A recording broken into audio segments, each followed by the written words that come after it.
Hi everyone, I'm doctor Naresh Mamle, general situation well hospitals రేపటి. ఈరోజు మనం సన్ స్ట్రోక్ లేదా వడదెబ్బ రాకుండా ఎలాంటి జాగ్రత్త తీసుకోవాలనేది తెలుసుకుందాం. సో సన్ స్ట్రోక్ అనేది మనకి ఎక్కువగా వేడికి ఎక్స్పోజ్ అయినప్పుడు లేదా ఆఫ్టర్నూన్ టైంలో ఎక్కువ వేడి ఉంటుంది కాబట్టి ఆ టైంలో మనం అనవసరంగా ఎక్స్పోజ్ అయినప్పుడు మనకి ఈ సన్ స్ట్రోక్ లేదా వడదెబ్బ తగిలే ఛాన్సెస్ ఉంటుంది. సో ఏప్రిల్ 10th నుండి మే 2nd వరకు హీట్ వేవ్ వచ్చే ఛాన్సెస్ ఉంది కాబట్టి మనము ఈ సమ్మర్లో కొన్ని జాగ్రత్తలు పాటిస్తే ఈ సన్ స్ట్రోక్ నుండి మనం రాకుండా ఆరోగ్యాన్ని కాపాడుకోవచ్చు. సన్ స్ట్రోక్ అనేది ఎవరికైనా రావచ్చు, అది ఎంత మంచి హెల్దీగా ఉన్నా లేదా 10 సార్లు జిమ్కి వెళ్ళిన బాడీ కూడా సన్ స్ట్రోక్ వచ్చే ఛాన్సెస్ ఉంటుంది.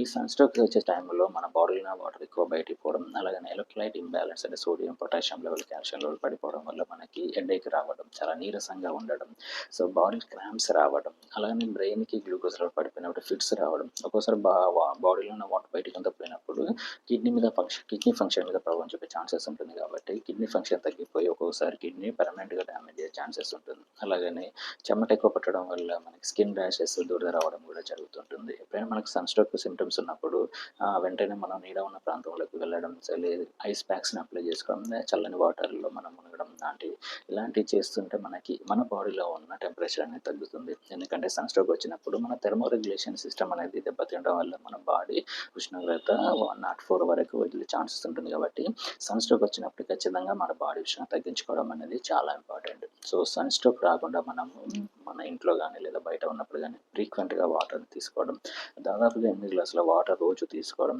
సో దాంతోపాటు మనము జ్యూసెస్ కానీ లేదా బటర్ మిల్క్ కానీ లేదా కర్డ్ లాంటివి తీసుకోవడం, వాటర్ ఎక్కువ ఉన్న ఫ్రూట్స్ లైక్ వాటర్ మిలాన్ కానీ కీరా కానీ లేదా సిట్రస్ ఫ్రూట్స్ కానీ తీసుకోవడం వల్ల మనకు బయటికి వెళ్ళే వాటర్ని కంపెన్సేట్ చేస్తుంది. అలాగే ఇంట్లో ఉన్నప్పుడు వెంటిలేషన్ సరిగ్గా ఉంచుకోవడం, అలాగే కిటికీలు డోర్స్కి వేడి ఉన్న టైంలో కర్టెన్స్ యూజ్ చేసుకోవడం. సో ఇంట్లో ఉన్నప్పుడు కూడా మనం వాటర్ని ఫ్రీక్వెంట్గా తీసుకోవడం.